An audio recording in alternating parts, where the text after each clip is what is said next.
So welcome to Boxing Media Hub, proudly in partnership with Jams, Boxing Chat and Falcon Contracting. I thought you were covering me up there.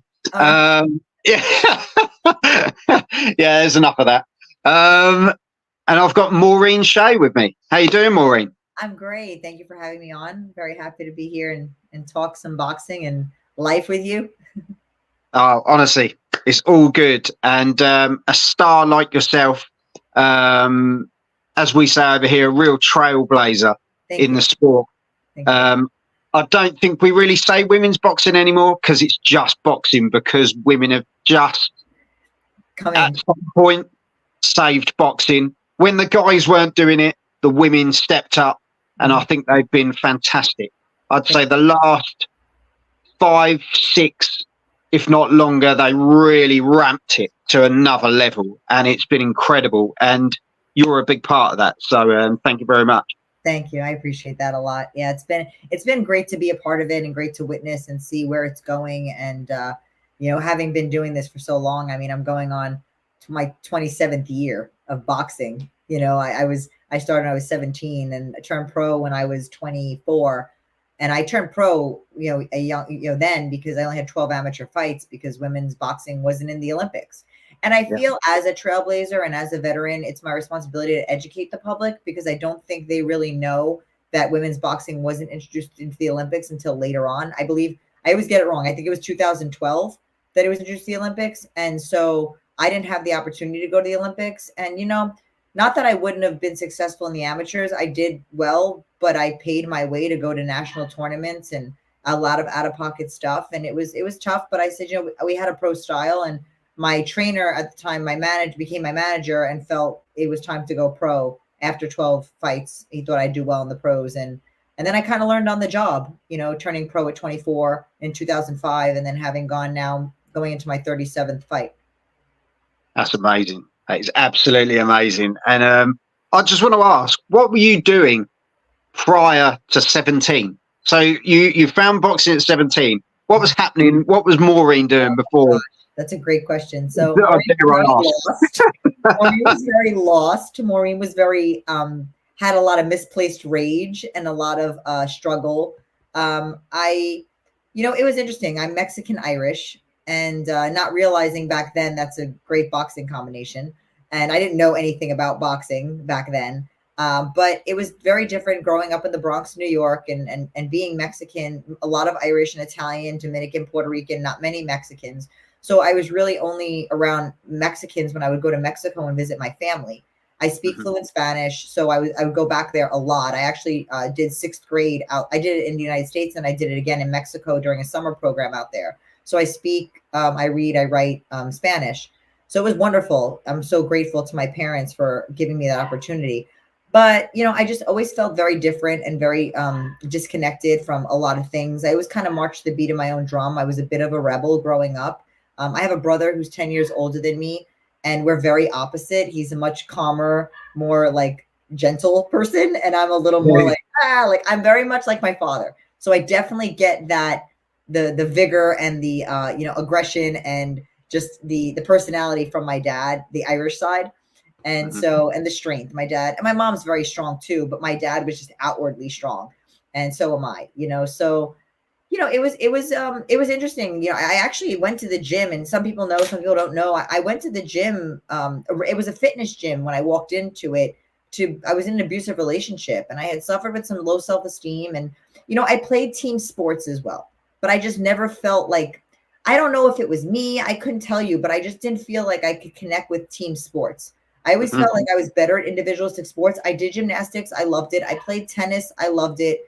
But when it came to softball, soccer, I mean, being Irish and Mexican, I played soccer. I was in Mexico playing soccer, in New York playing soccer. And I would have done well at soccer, but team sports weren't for me. And when I ended up in this abusive relationship when I was 17, I walked into a gym, and it was a fitness gym to better myself from my abuser because I suffered with low self-esteem, and he was a gym rat. So I thought, well, if I go to a gym and I find my own, maybe I can connect with him. Or I walked into the back, and there was a boxing ring. And it was interesting because I was approached by a coach, a Puerto Rican coach, Willie Soto, and he said, do you want to try? And I looked at him and I was like, oh, well, how am I going to connect? So I started speaking Spanish to him. And he was like, oh, how do you speak Spanish? And I said, well, I'm Mexican and Irish. And he said, oh, you're going to be a world champion. And I just looked at him like, okay. I knew nothing, but Joel, I knew nothing about boxing. All I knew was when Mike Tyson bit Holyfield's ear, because I saw that fight years prior at a friend's house. And I was like, what? And I related to Tyson's rage because I was angry. I felt like, I was raised my dad was old Irish Catholic and he was very strict, and I was raised like a human. He didn't raise me like his little princess. Like if I stayed out past curfew, he locked me out of the house and said, figure it out. It was tough. Play in the dirt. My dad was super tough. I got punished. I remember one time I would slam the door and he was like, okay, you want to slam the door? I'm taking the door off the hinges.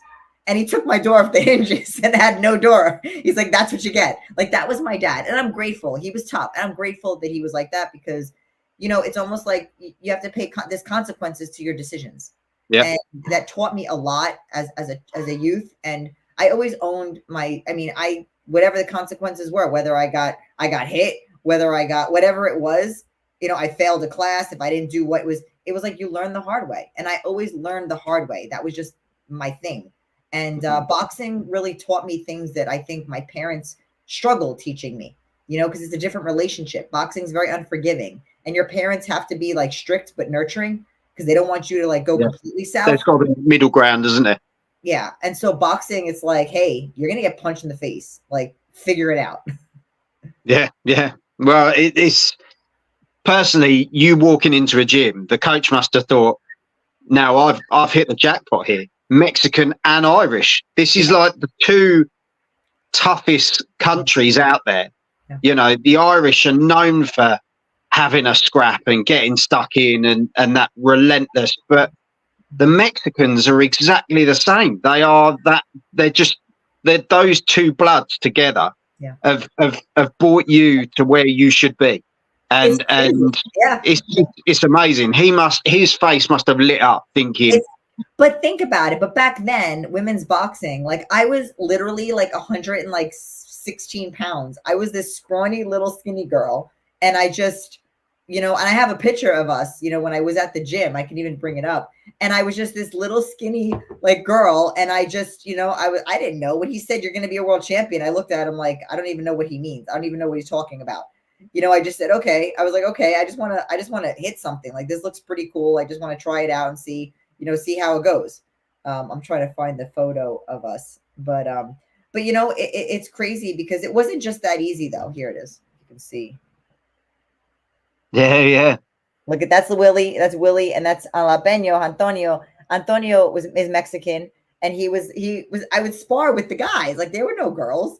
You know what I mean? Like, it was just. But for me, listen, God had a plan for my life because I met there my future manager, who became my coach that took me to the amateurs, that is now today my manager. So I met Luigi when I was 17, 18 years old in that gym, because he came into the gym with two females. They were heavyweight females.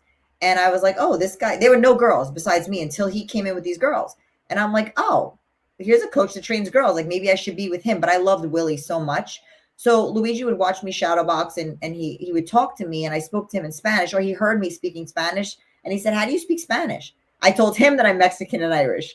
So I think he was more like, oh, because he trained women. I don't know if Willie knew which direction. I mean, he knew there were women. He worked with Melissa Del Val, which was a pioneer in women's boxing. So, but Willie was very much more with the men because he was busy with them. So when I went on to find another gym, I ended up with Luigi. And it was through some trial and error and some hurt where I went to other gyms and I had doors literally closed in my face because they said, you don't look like a fighter. Remember, back then, women's boxing, there was no femininity. If you weren't tough and you didn't look tough, whatever that looked like to them, they were just like, no, this isn't for you. Or they just saw that you're a woman and they just didn't want part of it, because most of the stereotypical but I think that was in sport in general, wasn't it? Well, I think when you look, like you were saying, when you looked at soccer players, if you played soccer 30 years ago, people just said, well, she's a lesbian, she's this, she's that, she's got to be manly. And that's what I got a lot of, wasn't it? Yeah, and it was more like, I think women back then, I mean, Christy Martin and Christy Martin, Layla Ali, and they were like, Christy was unreal. Oh yeah, Christy's great. But it was just so like, but you couldn't remember back then there was no, you couldn't reach out to these women. Like today with social media, you can actually have conversations. Like, Yeah. Back then I couldn't reach out to Christy Martin and say, hey, what do I do? Can you help me? Like, can you give me some guidance? Like there was none of that. So for me back then, and I get it, like I'm not mad, but I was just like, I don't know what that meant when they say, oh, you don't look like a fighter, because my fight was inside. So I never knew, I never understood what the look of a fighter was. I'm like, okay, do I need to break my nose? I mean, do I need to, like, what do I need to look like? But then, yes, it was, I didn't have tattoos all over me. I wasn't a lesbian. And I was petite and I was feminine. And I remember I went to a gym in the Bronx and I was dressed in jeans and a shirt and I had my nails done. And I was like, hi, I said, I'm looking for a gym to train in. And he literally closed the door in my face. So I went to like several gyms and I was with a friend of mine, Louis Rosado, who was was he a welterweight? I think he was a 140 pounder. He fought Kermit Cintron. I mean, we're going back. He fought, Vincent Petway, a former champion. And Louis was trying to help me out. He was a good friend. And he brought me to this last gym.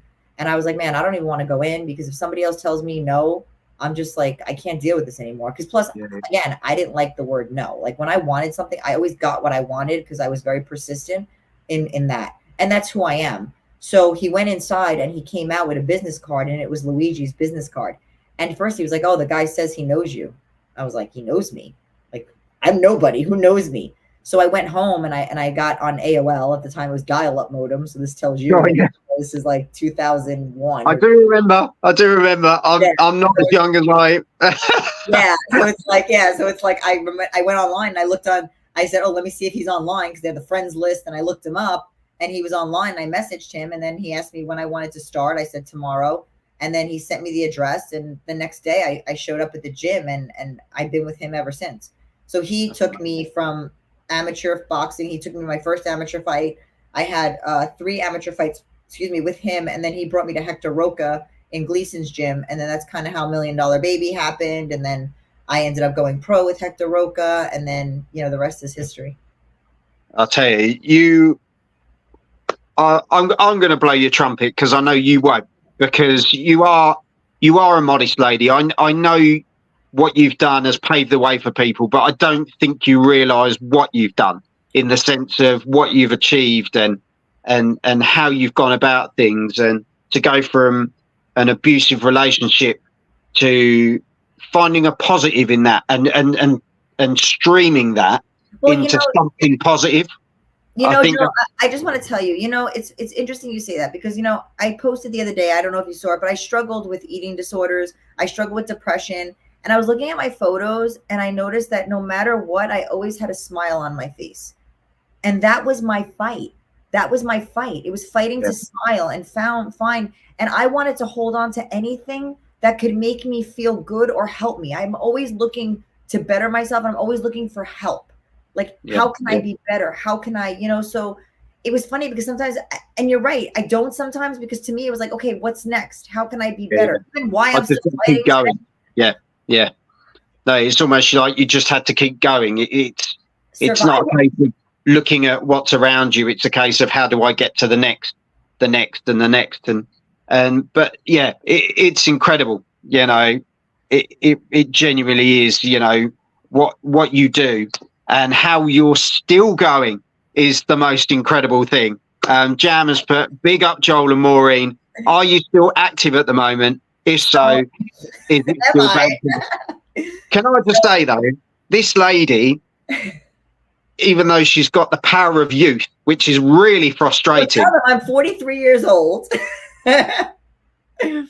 Started your debut in August 2005 against Casson, which was a win in TKO round 1. And yes, she is still going. And it's unbelievable. The 23rd of August is your next fight at the Hard Rock Hotel and Cafe in Hollywood. You are just incredible, Maureen. You genuinely are. I look at other fighters now and I just think there's not the longevity in the sport like there used to be. And you've really had to graft and grind through those times where women were rejected. Women were told that you know, you're never going to get to the level. You're never going to earn the money. You're never going to get the respect. And do you know what? You've broke through that. And because of people like you, like I say, we now have the Katie Taylors, the Amanda Serranos. We've got the Quote. We've got all those characters who have come through because of women like you. And like you were saying, Chrissy, I absolutely got all the time in the world for her. I had to chat with her as well. Incredible. Yeah, she's a great person. And I remember when Christy Martin and I first had our conversation, I told her, I was like, Christy, you don't understand. You and Lucia Riker, and I got to meet both of them and talk to both of them because Lucia was in the movie $1 Million Baby, and I got to speak with Lucia. And I sparred one of Lucia's fighters when I was training in California. And I'm like, you guys were it. Like, you guys, like, I'll give them their flowers. Like, you know, Alicia Ashley is another one. Alicia Ashley, you know, I didn't know Alicia until I trained at Gleason's and I got to spar with her. I mean, she's a multiple-time world champion. She's in the Guinness Book of World Records for being the oldest, you know, the oldest world champion. They had Bernard Hopkins, and then Luigi, my manager, he managed Alicia, and he was like, no, it's not Bernard. It's Alicia Ashley is the oldest world champion, male or female. And it's men like Luigi who push us forward. And, you know, I'm so grateful because I got to spar with Alicia. And Alicia, for me right now at my age, still boxing, she's been a huge inspiration for me because she was doing it, you know, and it's different. We had a conversation. We went to the these fights up in Orlando a couple months ago. And I told her, I'm like, it's so different now because, you know, we're older. And we were talking to Ronica Jeffrey, and Ronica and I fought in the amateurs, and she was fighting for this team combat league, and Ronica had fought, and me and Ronica were kind of talking like, yeah, we're in our 40s now. Like, we have to train a little bit differently. And, you know, everybody's different, but, you know, I feel better than I ever have. And I think a lot of it has to do with the education that I've educated myself. I've surrounded myself around such incredible coaches and coaches of different areas. I just got off the phone with my breathing coach. I have a breath coach. We work on my cold plunge, all my breathing protocols for sleep, for recovery. I have a sports psychology coach that I'm working. Well, he's a sports psychologist, Tony Ricci. There's Avi Greenberg and Tony Ricci, who I work with. And I have my diet coach is my best friend, who I've been working with since 2014. And it's been great because I have 2 eating disorders. So I'm a compulsive eater, and I suffered with anorexia. So I had a horrible relationship with food. You're literally, juggling. And it was really the depression that would trigger my compulsive eating. And Shalito Vincent, another great fighter, you know, she commented on my post like, yeah, and the depression triggers your eating, and it's a vicious cycle. And how do you break it? And here you are in boxing trying to make weight. And people don't know that I fought at higher weight classes because I was struggling throughout a lot of my career. I'm a natural 118 pounder. I walk around at 126, 128. But with the eating disorders and the depression, I was walking around at like 140. You know, because I'm not a big girl. When people meet me, they're like, you're small. I'm like, yeah, I'm very petite. I'm barely 5'4". I'm very strong. I'm very lean and muscular because I've been lifting weights since I was 21. And I always loved lifting weights. I always loved to run, and I loved weightlifting. And the reason I loved weightlifting, I think, was to my brother. My brother was a bodybuilder, and my mom and my brother used to go to the gym, and I'd get mad that I couldn't go. So I would just I always wanted this, the little cut right here. All right. But that's all I wanted. You've got it. All right. You've got it. My traps. I'm not flexing my traps. But, you know, that's all I ever wanted was that little cut. And now it's funny because my brother is 53, and we laugh because I'm always like flexing on him and everything. And he's just, because he's older now, he goes to the gym, but he's not. Cruel. Just cruel. Well, he was my older brother, so now it's my turn. This is fair. But yeah, there's so much love in the comments. Hi guys, big up to you both from Sam at SWS Boxing. Good luck, Maureen from Håkan in Sweden in your upcoming fight against Judith, which is going to be a good fight. That's what we fight. You know, it's hard. Like right now, listen, it's tough for me. I fought 2 weeks ago against a young girl. She was 4-2. You know, I want to fight the champions. I'm not but I can't get those fights. Like, it's been such a struggle. And I'm sitting here like, I've been inactive, not because of my choice, which is why a lot of people think I'm retired.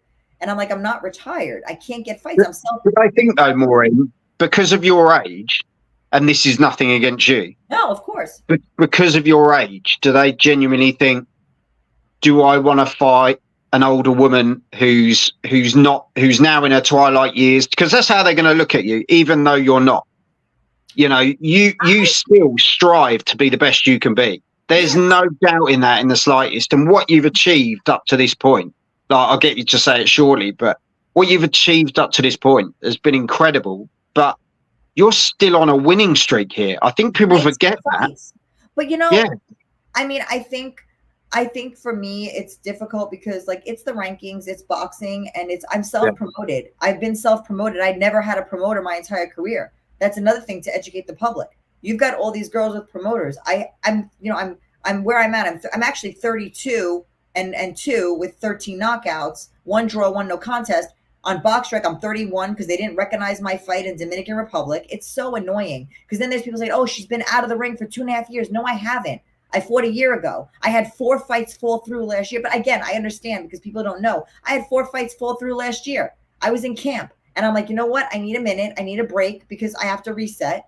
And then I got this fight in Massachusetts. I said, let's fight in Massachusetts. Then they offered me the fight at the Hard Rock. I'm like, I'll fight back to back. Like, I just need to stay active. Whoever it is, I'm going to fight whoever they put in front of me until I get what's rightfully mine, which is fighting for those world titles. No knock to those girls, but they don't have my experience. And it's like, I've been dropped from the rankings. I've been completely, like, people were like, oh, she's not fighting anymore. It's all hearsay. What is it? Is it because I'm not? But I would think that why wouldn't you want to fight a 43-year-old, former 2-time world champion with my record? I mean, if you beat me, that don't look bad, but they don't because they know. You saw my clip of my last fight. Yeah. I had the representative for the WBC come up to me because the main event, my teammate, Justin El Castro, fought for the WBC silver title. And the representative came up to me and said, wow, like, there was no ring rust. And I'm like, that's because women of my age are different than men. I'm like, well, you can't compare us. That's why this whole 3-minute round, 2-minute round, like, why can't we celebrate being women and celebrate that we're doing 2-minute? It doesn't mean that we can't. See, this is my argument. And people, you know, it's not that we can't. There's some women that are creating a narrative that doesn't need to exist. It doesn't exist in tennis. And they're still making money. Look at Serena Williams. She's phenomenal. I mean, Venus. I mean, you can go on with all the women in tennis. It's different. We're not the men. Why do you want to be? I don't want to be like a man. People love to watch my fights. They love my style. They love my head movement. No female moves like me. Find me one. Find me a female that moves like me. And I'm not saying that to be like, oh, I'm different. And I love to be different. I celebrate being unique. I think that's what everybody should strive to do. I studied fighters. I studied Mayweather. I studied, I loved Cotto. I loved Fernando Vargas. I studied, Roy Jones, Bernard Hopkins. Like, I studied a ton of these fighters and I developed my style. Arturo Gatti was one of my favorite fighters. Mickey Ward, who's a friend of mine, him too. I was at Gotti Ward 1, Gotti Ward 3. I was ringside for Gotti Ward 1. I got to talk to Mickey about it. I watched Roberto Duran's fights against Sugar Ray Leonard with Roberto Duran. Joe Frazier showed me how to jab. Like, I've got stories for days about, and I'm so grateful for these experiences, but that's all contributed to me becoming the fighter that I am today. Yeah. And so, I can't say like, it's politics. It is what it is. Listen, and the Matchroom, the reason that you see all these women, like women in America aren't being promoted. There's like 5 women being promoted in England, in UK. Man, these women are blowing up and I'm happy for them. I'm happy for them, but why not I'll go over to England and fight. I got no problem with it. I've had a ton of Irish media trying to get me over to Ireland to fight. And I'm like, if these girls are the best, bring me over there. If they don't want to come here, let's fight. I'm honestly, I'm with you because do you know what? I'm not fussed about the 2-minute, 3-minute round thing. I love the fact that women do 2 minutes because their fights are, exciting and it's literally foot to the metal the moment you get into the ring. The blokes sometimes they take it's about pace. It's about I'm a slow starter. I can women. There's no slow starts. Bang! If you're a slow starter, you're behind very quick. And or you're knocked out. It's the way it is, and I love it. I absolutely love women's boxing. I could not bang on enough about women's boxing and where the women have put. The men went quiet like 3-4 years ago. They went totally quiet. And if it wasn't for the likes of Katie Taylor, Amanda Serrano, and those girls really ramping it up, taking it to another level because they were given the opportunity to. But that's the thing. You've got these girls at those weight classes fighting the best. So I'm sitting here. I don't see in 118 and one. I mean, I see Lou DiBella's talking about doing a tournament at 118. I'm fighting at 118. I'm more than happy to get into that tournament. I couldn't get the 122-pound champion. You know, with I don't want to say the name or the thing, but they told me 2 years ago that she wasn't ready for me. I'm like, she's a champion. What do you mean she's not ready for me? Like, what are we doing? And then, you know, I had offers. They offered one girl a title fight. Maureen, they're waiting. They're waiting for you. Like they think you're better.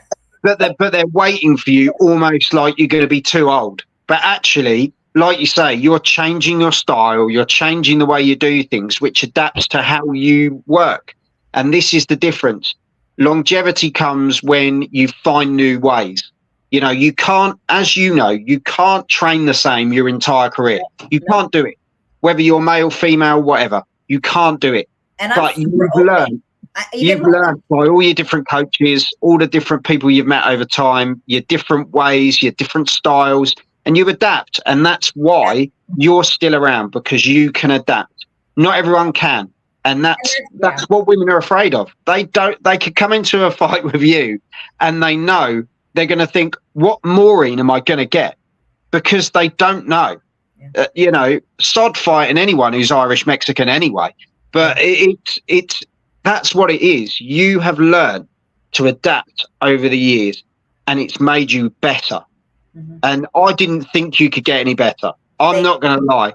And yet you seem to turn each time, getting better and better. Like, what have you won throughout your career? Tell the people at home, because it's just incredible. I won the NABF title. I won 26. I won the WBC interim title at 126. I won the IFBA. So a lot of people don't know what the IFBA is the first. It was the first belt created for female world champions. So back when Holly Holm held that title, Cecilia Breakus had that title. Back then, the WBC, the IBF, the WBO, they didn't recognize female world champions. The IFBA was the first belt created for us. And I was very proud to win that belt. Be like, oh, it's not a major sanctioning body. I'm like, I don't care. They recognized women when nobody else did. So I had the IFBA I had that belt at 122. I fought for the IBF at 122 against Yulihan Luna. I wanted the immediate rematch. We got a draw, and I wanted the immediate rematch. They wanted to wait for the rematch. I mean, I'd like to rematch anybody not obviously Keena retired, but she was 130. I mean, that's a possibility, but they wouldn't rematch me then. And then she got pregnant and I was injured. So we couldn't even fight. Even when her when the rematch clause was up, she couldn't, I was injured and she was pregnant. And then I don't know if she's fighting at 118 now or what I mean, I'll fight her at 118. I mean, if she's obviously, you know, and it's got to make sense. You know what I mean? Like, I'm at a point now where like fighting for, it's got to make sense financially, and it's got to make sense, you know, for a belt, because I am at the end of my career, and I'm like, I don't want to be doing this until I'm 45 years old. You know, I'm trying, that's why I'm staying. I mean, if I am, I mean, we'll see. I leave it in God's hands, but I'm open to rematch, you know, anybody. I mean, I lost to, and I know the reasons. There was reasons why I lost with those fights, you know? So I'm like, listen, if the rematch or they happen, they happen. I mean, my 2 losses, it's not going to make sense. Lindsay, who I follow on Instagram, you know, she, we're not going to rematch. It's pointless, you know? And then Keena retired. She's working with the WBA and she's 130 pounds. And then that was for, I lost to her for the WBA title. But people don't know that my coach went to Belgium with another fighter. So I had for my first world title fight, my coach at the time, Hector Roca, left me to fight with nobody in my corner without him. It was my manager and an assistant coach in my corner, but it's not the same. And then I blew my eardrum in the 4th round. I fought 5 rounds with in the 5th round, I fought 5 rounds with no equilibrium after dropping her with a left hook in the 1st round. Mind you, she's 5'8" and 130 pounds. I'm barely 5'4", and I'm not. I mean, I wasn't, you know what I mean? Like, I had like baby fat on me still. I wasn't what I am now. You know, I look so different. Like, if you see my pictures from like years. Like, it's funny because my coach I saw the picture you put on. You put a picture on not long ago, didn't you? And it's literally like a transition. And obviously the picture of now is really frustrating because I think you're still doing that arm thing. But you can do it again if you want. But it was just the transition of looking at someone as they're getting older, looking amazing. And that's not to say you weren't back then, but you were a different person at a different time, going through different things. It's evolution, adapting. You know, I'm very stubborn, but I also, listen, it's hard because I'm a very high functioning person. I like to be active and I like to run. I like to go do things. I'm always my mom is 80 years old. My mother looks like she's 65. I got to put a picture up of my mom. Like, she looks up and she swims every day. If she's not swimming, she's going for walks. I was just at the beach with her. You know, like, she eats, she cooks, she eats healthy. She's hydrated. You know, she learns a lot from me whenever we go to dinner. She's like, I'll eat whatever you eat because you always eat healthy. But, you know, Joel, it's been sacrifice, but it's worth it to me. You know, like, people say, like, oh, you didn't get married and have kids. I would have liked to, but unfortunately with my career, it was very hard to meet a man that was, you know, that could work with me with this. It's not easy. And I always say that it's not that I'm not easy. It's that I can't give 100%. I'm giving like 50%. When I'm in camp, I'm like, you don't exist. Nothing exists. Nothing exists.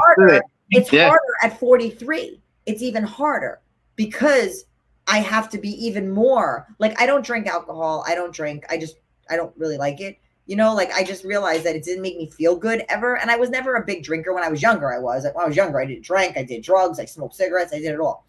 But now I feel like I get high off, like, you know, going for runs and training and working on my body and recovery and going to the beach. And I'm just very much like, I love the life that I live. It's very, like, calm. I just honestly, I tap my hat off to you. I just think you're incredible, honestly. I don't think you realise, like I say, and Hawkan has put out, oh, I love this. Maureen versus Maya Yoshida would be a good fight. I tell you, she's a cracking fighter. Old Blue Dog, isn't it? She's there's some great. There's fights to be made. Yeah. And this is the thing, that now is the time where there's more fights than ever. It's just whether people are willing to take the risk. And I think that's what it comes down to. It doesn't, you know, you look at the men's game, people turn around and go, as soon as you see a youngster coming through and they go, oh, they're fighting 40-year-old whoever, because it's like a scalp on the record. I don't think that's the case in the women. I just don't think it is. And I think, like you say, you turn to a different breed. Like, you just turn to a different style and it works, and so different to the men's game. And, well, you know, there's so much love for you. These women too. Like, I know a lot of women have reached out to me, and, you know, Stephanie Simon, she's making her pro debut, I think September 27th, and it's her birthday today. And I told her, like, she's like my little sister. You know what I mean? Because I tell her, listen, I'm a wealth of knowledge. If any female boxer wants to know some information, I mean, reach out. I'm willing to share, like, what my eating is, what my weight cut protocols are. Like, I'm willing to help women because I didn't have that help. I had to figure this stuff out the hard way. And I want the women to be great. Whoever they are, I want them to be great. I mean, obviously, if we're going to fight each other, don't reach out to me. But, you know, like, obviously, that's kind of dumb. But, like, tell me everything. You know what? I'll help them too. What the hell? I want them to be 100%. No, but, like, you know, I think, and she always reaches out to me with business advice she wants. Like, how do you balance? Like, look, I'm very fortunate. I'm very grateful that I'm in the position that I'm in my life. Like, I just bought my home a year and a half ago. I didn't buy earlier because I didn't know where I wanted to live, but I've always worked and boxed.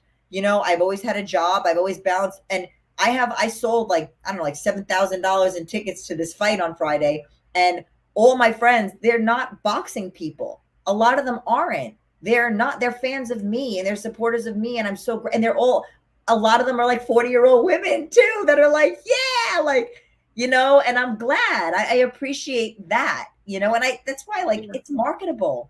any fight with me is marketable because I'm Mexican Irish. I speak fluent Spanish. I can get the 40-year-olds. And listen, 35 to 45-year-old women spend money because a lot of them are in that, you know what I'm saying? Like, they'll come, they'll support. And they do love a drink. They love a gin. They love all that sort of thing. Especially and they're like, yeah, let's watch one of ours kick the crap out of some youngster. Like, like, why not? It's funny. Sounds just like a Friday night in our town. But but yeah, honestly, there's so much love out there for you at the moment. Jam's Boxing Chat. I would love to see you fight here in the UK. I'd definitely be making that show. Real talk, pure dedication. There's plenty of time to meet the man of your dreams. I don't think Jam's putting himself forward because I think his wife would kill him. But you're still a beautiful, young, vibrant lady. Just fuck all that until you finish your job in the boxing world. Then make your life after. And do you know what? Like you say, sacrifice, dedication. You've done it all. And Maureen, you are. And I'm making it sound like your career's coming to an end because it's not. But I know. Like what you have achieved up to this point is just outstanding, and what's to come could be even better. It's just crazy. Getting the opportunity and getting the right. It's the right time, like you say. God's timing is the right time. So it's I wish you all the best, especially on the 23rd of August. One step at a time, one fight at a time, as you've probably taken it your whole career. And do you know what you want to do when this chapter is done? Have you got an idea, or are you just living in the now? No, I mean, I do live in the now, but like I've done so much in my career. I've commentated. I had my own TV show. I have so many opportunities to do. I've been an executive assistant for businesses. I've worked in multiple businesses. I own a percentage of One With Life Tequila. So, I feel like, and I have a huge Rolodex of people that I've worked with. And I mean, it's really what I choose to do, I think. And it's tough right now. Right now, I'm working in healthcare with my best friend has her own business. So I'm working with her and I'm auditing her business right now, helping her out, clean up some loose ends and stuff that she needs some help with. Because I've come in, I've consulted with businesses, whether they're in the fitness industry or not. I'm really good with marketing and creative sides when asked my opinion. Sometimes people just don't want that. I can do a lot. I had my degree in English. I majored in English. I minored in speech communications. I've helped with charity organizations, and I've done a ton of work in Florida. In California, motivational speaking. I've done so many things that I'm just in a place now where I can still do one thing and still do the boxing. But when boxing's over, I feel like the world is my oyster, and I'm really like, I can do anything. Yeah. It's not going to be a case of you come, when you join the armed forces or you join the box, where you're so enclosed into something that when you come out of it, because we see it with boxers, don't we, sadly, that when they come out of boxing's been their life since they were 8. They've been up doing the morning runs, and then everything stops. And it's almost like, where's my next fix? Because boxing has been there where you've had your hands on different things and you've been involved. So you've had life. Do you know what I mean? I had to do those things because boxing didn't pay. And in my house, my father told me, in this house, you have to work and go to school. You can't do all three. So I boxed for the first beginning of my career to prove my dad wrong. Then $1 million baby happened when I was still an amateur. I turned pro. Then I was boxing to prove to everybody that I wasn't just a sparring partner for an Oscar Award winner. And then I had people like, oh, well, you don't need to box. I'm like, okay, what does that mean? Okay, thank you. But because I'm smart, because I went to school, because I've done other things, I know I don't need to box. I'm in a position now that, again, I still don't need to box. I choose to box. And at 43 years old, to choose to want to do this when you don't have to, that's a force to be reckoned with.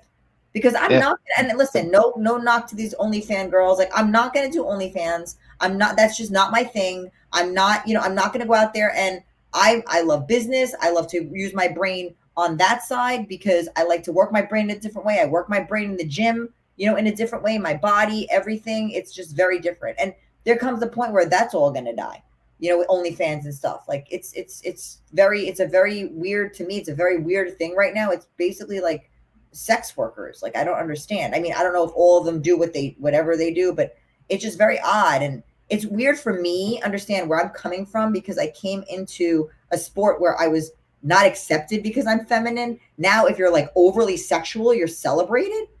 I'm like, wait, where did we go? Like, this is off. You know what I mean? And what? It's reassuring though. It's reassuring to hear that there's that. And don't get me wrong, there's a lot of women out there. There's a lot of blokes do it as well, but there's a lot of women out there who feel they have to hit that market to be recognized and to get the volume up and to be seen, where actually that's why yourself, I always use Katie Taylor as a prime example, because she literally has done it the right way.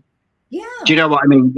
There's the women out there that should be celebrated, that are doing it the right way. Don't get me wrong, if you do OnlyFans and it works for you, good for you. You know, if that's your approach and that's the angle it's got you in, fantastic. But for me, you got to earn, but you can't, just because you have an OnlyFans with 500,000 followers or whatever, you shouldn't be getting title opportunities when you're not even ranked top 5. Like, and the promoter economics shouldn't dictate the rankings and the sanctioning bodies. Like, it's craziness to me that, like, like, I can go back to, like, Elliot Scotney and I were supposed to fight. Like, Shanika, but people don't know this, like, and I'm not knocking these girls. I'm not a hater. I'm trying to drop some knowledge. I even tried to drop some knowledge on Sky Nicholson too, because she said something to me like, "Oh, I offered you a fight and an opportunity." I'm like, who the hell are you to offer me an opportunity? Like, you're offering me a silver title out of my weight class in the Garden. Do you know that I fought in the Garden 4 times already? Like, I've been boxing before you were born. But the lack of respect with some of these girls, because they don't do their research. They don't study. And the guys do it too. And I'm just like, but it's that part of it where Ellie Scotney and I have no issues with Ellie. Like, I don't know her, but we were supposed to fight. And, Shanika Johnson came in and fought for a title coming off a loss against a girl coming off a loss, which I'm like, that's weird. And then she got hurt. She got hurt and she was out. And then Ellie Scotney was, the IBF made me the mandatory for Ellie Scotney. I got a contract from Matchroom. And then next thing I knew, Matchroom, then she's fighting, Ellie Scotney's fighting Shanika Johnson. And my contract was just, I was in camp. And then my contract never got submitted to the IBF. And I'm like, and then I got dropped from the rankings. And I'm like, wait a minute. Like, it's like I gotta laugh at this stuff because, it's like, I'm like, and then listen, I appreciate your words and I appreciate the love, because there's days where I'm like, excuse my language, I'm like, fuck this. Like, why am I even doing this? Yeah. No, I get it. I get it. Like, but it comes down to, why I'm doing it? Because I enjoy it. And as long as I keep enjoying it every day, I said this to a friend of mine. I said, every day I get up and I say, why are you doing this? And my answer is, do you enjoy it? And it's like, yes, that's why you're doing it. I'm not doing it for the money. I'm not doing it for the fame. I'm not doing it. I'm doing it because I love it. And I love the life it's leading me towards. I love that shape that I'm in. And I just love that I'm able to inspire people and share my story. And it will end when God tells me, okay, it's done. And I put all my faith in him. But as a human, it's hard sometimes, to sit there and, 100%. Yeah, but here I am, and it's just, I just wanted to give you a little bit of backstory on, that was last year. And I'm like, well, I'm still here. Well, can I just say, if your name's floating around in people who are in the moment, should we say, as their names that are floating around in the moment, aren't they, that are being spouted out as the next big thing and people to watch, and your name's still coming into that, well, Maureen Shea's still here. So do you know what I mean? And look at your record. You deserve to be there. You're the one that should be the ones where these people are coming to you saying, actually, if you think you're better than I am, prove it. Prove it. Prove how good you are. Because I'll tell you now, it's not the fact that you just enjoy it. You're bloody good at it. And that's the difference. Everyone has said it in the chat. They've been saying about the whole time.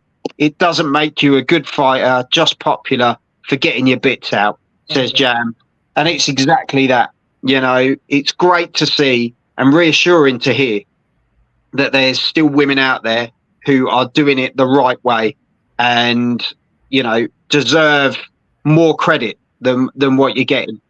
And I got to say that the UK fans, the UK media, I mean, and I'm doing another podcast tonight with you know, the US media, but man, you guys are awesome. Like, I would love to go to the UK and fight just to meet everybody. Honestly, everybody's been so supportive. We'd love you over here. Honestly, your fighting style and the way you put yourself across, you've got good humor. You've got a great backstory that always goes down well in the UK. But the UK always get behind people who graft, and they love it. And do you know what? I hope we get to see you over here. I don't care who you fight. Just punch someone in the face over here. I don't mind. Maybe I'll come out and we'll go out one night and we'll just punch somebody. I'll be right behind you. But not with those arms. I definitely will be. But honestly, it's been an absolute pleasure having you on. And stay in touch. And as you say, keep doing what you're doing, because you are just. It's just amazing to have you on. You know, genuine people get respect over here, says Jam. Yeah. And yeah, as I say, God willing, we keep going. And yeah, major respect to you, Maureen. You're one of those, well, and you're Mexican and Irish, so you just got to keep going anyway. But yeah, stay in touch. And thank you for your time. Thank you for this opportunity. Anytime I get to share my story and share what I'm going through, where I'm going and what I'm doing, you know, I just appreciate it so much. I really, really do. I know, you know, what you guys do, and it's your time and you're giving me the opportunity and platform too. So just so you know, I appreciate it a lot. Well, I enjoy it just as much as you do, you know, because that's boxing. I think you either love it or you hate it. That's right. And I love it, and meeting people like you makes it even sweeter. So thank you very much. Thank you so much. So honestly, guys and girls, follow Maureen on her social platforms as well. Get behind her. The best is yet to come. Just give her the opportunities she deserves.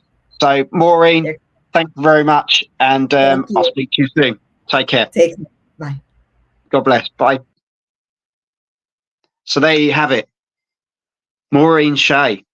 What an incredible woman she is. Yeah, just incredible. Debuted in August 2005, and she'll be fighting in August 2024. That woman deserves respect. Some of these young girls should be wanting to fight her to prove their worth, because this woman's been there, done it, and still doing it. So hit the subscribe button, check out the rest of the content, and I'll see you all soon. Take care. Have some of this.